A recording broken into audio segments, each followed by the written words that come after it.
Hi, this is Callie Mettler-Smith, and I am here with Rosie Pova, and she is one of our authors here at Clairfort Publishing. So, Rosie, can you tell me a little bit about yourself? Yeah, hi Kelly, nice talking to you. I'm originally from Bulgaria, so that explains the accent. Even though I've been here for 20 years now, It never goes away.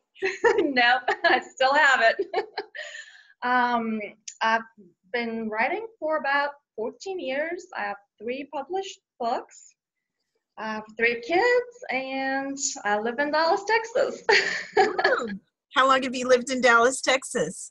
About 17 years now, if I'm correct, or yeah, something like that. So we brought you over into the right way. Oh, you did. Yeah, I guess I'm a Texan now. So one of the things that we're talking about today is Sarah's song, which is a perfect fit for Grandparents' Day. It's kind of the nice song. I say song. It's really the story about Sarah and her grandmother. And so, what would you tell us about Sarah's song and what inspired you to create this book, and what was the inspiration, and what was your idea behind it? Yes, here it is. There it is. So cute.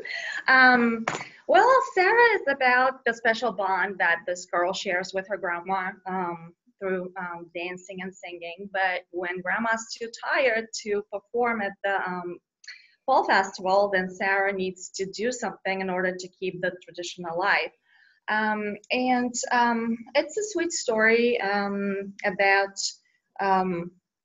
granddaughter and grandmother. It was part of it was inspired by my own relationship with my grandparents. I was close to them, especially my dad's parents. They lived in the city, so they were very close.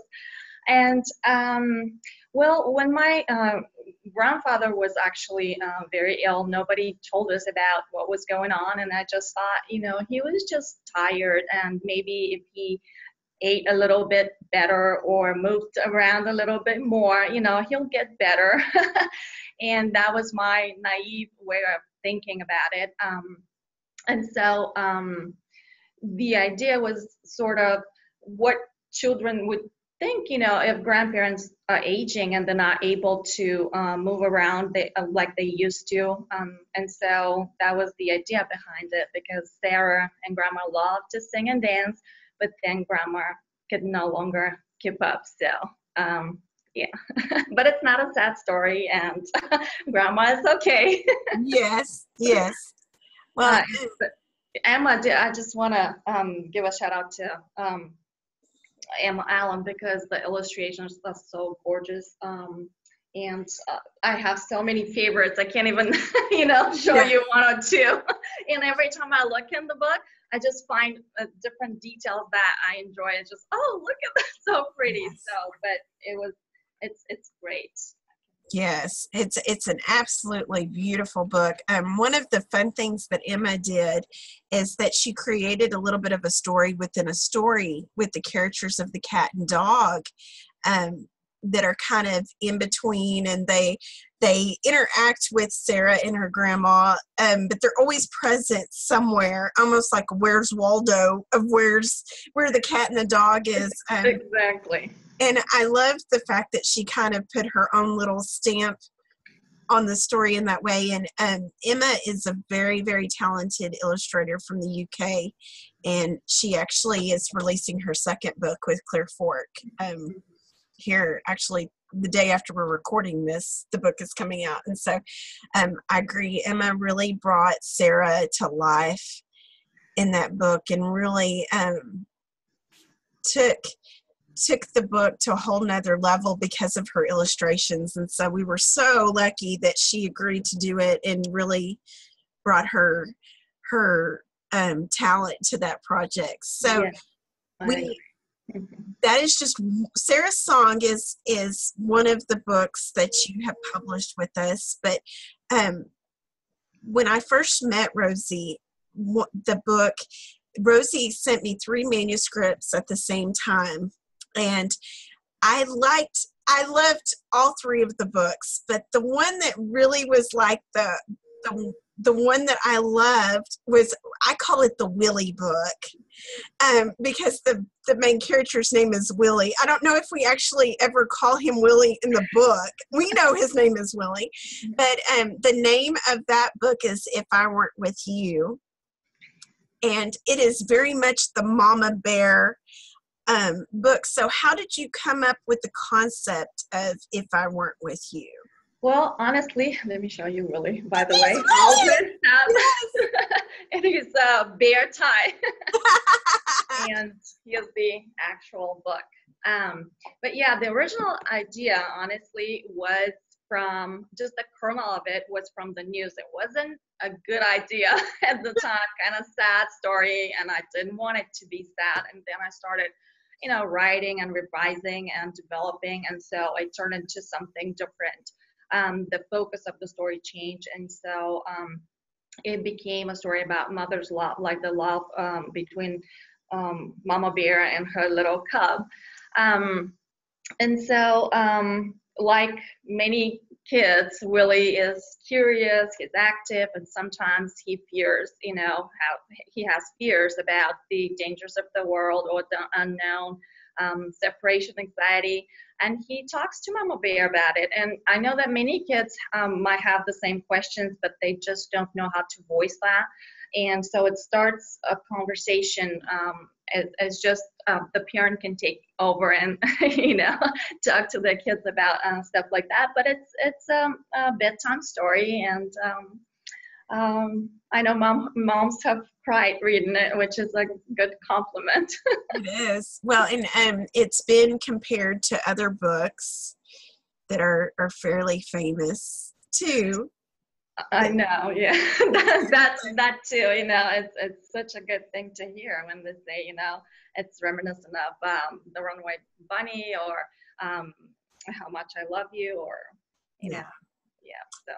Well, and one of the reasons that I loved If I Weren't With You so much was because as a mother, even though my kids are kind of out of that like Huggy Bear, both of my kids are teenagers now, I still identified with that, wanting to protect them or wanting to come in and them, I think every child kind of has that stage where they're like, what if something bad happens? Will you be there? Are you always going to be here? Are you always going to be the one that comes in and protects me? And I love the fact that this book really explores that insecurities that most kids have, and the fact that their mom is going to always be their mom and is always going to love them, and is, no matter what happens, Mama Bear is always going to come in and save the day, and I just, I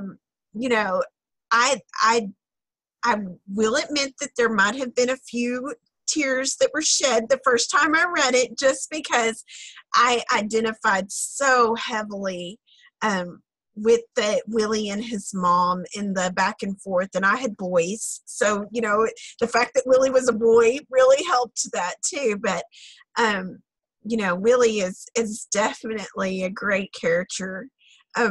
Yeah, and I have a boy too, and you're right. I kind of drew from my son's personality, because at one point I think he was about 7 years old, and he started telling me, when I say no, you can't do that, and he's like, why do you have to be so overprotective? And I'm like, when did you even learn that word? Yeah. So I'm like, I'll always be overprotective, so there's no doubt about that. And then but yeah, also he has a lot of questions. And one time I remember we were watching a movie, and then these giants were attacking the village, and the moms and the kids had to go into the church to get protected. And then he's telling me, well, I'm glad I'm a kid, because I don't have to fight the giants. But what if they said kids had to fight the giant? What would you do? And I'm like, you just remind me of the story. What would you do if they had to go fight the giants? Yeah. So. What would you do? I know. Why did you name the bear Willie? Oh, it just came to me. I don't know with this name. It's not connected to anyone. It's not my son's name, but Well, it's just, yeah. it fits. I said it's so funny because I don't refer to the book as the title. I just say the Willie book, Right. which is so crazy because Willie is not mentioned by name. It's not like, that is centrally his name or identifies him, but we all identify him as Willie. Which, Yeah. Yeah, he is. I think oh, at he is. first he didn't have a name, but then I think with more revisions, he did become Willie. It's yeah, it's there. There you go. Mhm. So the third book that you have published with us is not a picture book. It's actually a middle grade. And so I'll let you tell us a little bit about that book. It's Yeah, Hailie Queen, Pranking Makes Perfect. Well, the idea of the book came to me as a picture book. I thought it would be a picture book and rhyming picture book at that. And, and it was about this girl who liked pranking, and she got in trouble, and then she had to learn something.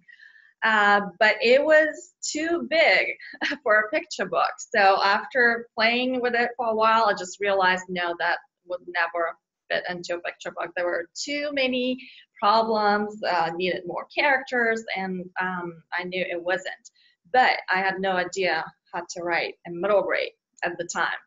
And so that was a big challenge. Should I just abandon it or maybe learn how to write middle grade? And of course, I took the challenge because I have to grow as a writer. And so I started writing it and got into maybe 5,000 words. And then I said, no, I don't even know what I'm doing. So I have to stop, take a break, and learn about the craft of writing middle grade. It was so different than writing a picture book. So for 5 months, I just read how-to books and other middle grade novels and tried to figure out my plot and everything else. And so it took me about 18 months to finish the book, but I was determined. I found a critique group who, and they helped me a lot with accountability and with feedback, and that's how I finally finished it. And it went through many, many revisions and finally became a book. yes. Well, and Hailie Queen is such an interesting character because she knows that her pranking is really not the best course of action, but she still continues to do it. Can't help it. Yeah, she can't help it. I think a lot of her motivation is that she wants the attention she gets. Even if it is negative attention, she still wants the attention. Yeah, it's better than no attention at all. And Yes. yes, it's just her personality, but yeah, she's craving attention. Yeah. It's just very different than my own personality. So in this case, I didn't even write, what I knew. So it was just very different, but I like exploring different personalities. Were any of the characters in the book based off of real people? Some of them, yeah, mixed because I do have Bulgarian characters. So, and I do have French girls, and I did, I went to French school, and French was something that I really liked. So yeah, there are a lot of elements that are from my experience, but not Hailie, not the main character. Hailie wasn't based off of anybody. It's funny that you mentioned that the Bulgarian part of Hailie, that Hailie's best friend Mm-hmm. is her parents are from Bulgaria. One is Bulgarian. Yes. Yeah. And her dad really has a lot of traits that you would kind of think of as Bulgarian related. Yeah. So was the dad based off of anybody that you knew? Maybe a little bit of my dad and some of his friends that I knew as a kid. So it's just a collective character. Yes. But yes, definitely has a lot of Bulgarian in him. So one fun fact that I found out about you recently, Rosie, was that you spoke so many languages. I knew that you spoke more than one language, obviously, because you grew up in a different country. But Rosie did a radio interview, I guess last week or the week before that. Yes. That can be, it's available on Dear Texas, right? Yeah. Mm-hmm. So tell us how many languages you do speak. Well, English is my fourth language, It's not ESL. It's not my second. It's my fourth. I speak Bulgarian, Russian, French, and then English. Wow. A little bit of Italian. I tried in college, but I didn't stick with it. So that was That's what I have. I think you more than covered your bases in there. So which one do you prefer? Oh my. Right now it's English. I'm really rusty in French, and it used to be like my native language pretty much because I learned French for 15 years. But it's been 20 years now that I'm speaking English. So now I'm English. That's so funny. So right now, Sarah's Song, all three of these books are available. They can go to Amazon or the Clear Fork website and order them. If they're in a rush and they want to get it in before Grandparents' Day, they're still within the window to get it off of Amazon. Yeah. So that's just, you can do a search on Rosie J. Pova, which is Pova. Or they can go on the Clear Fork website and order it that way. But if they wanted to find you on social media, Rosie, where would they look? Well, my website is the best place to go. I'm at www.rosiejpolva.com, and it has all my links to social media, my blog, some fun facts about me, pictures, and school visit presentations for teachers and librarians. Also resources, books that I found helpful to me, just a bunch of stuff. But yeah, my website is the best place. All right.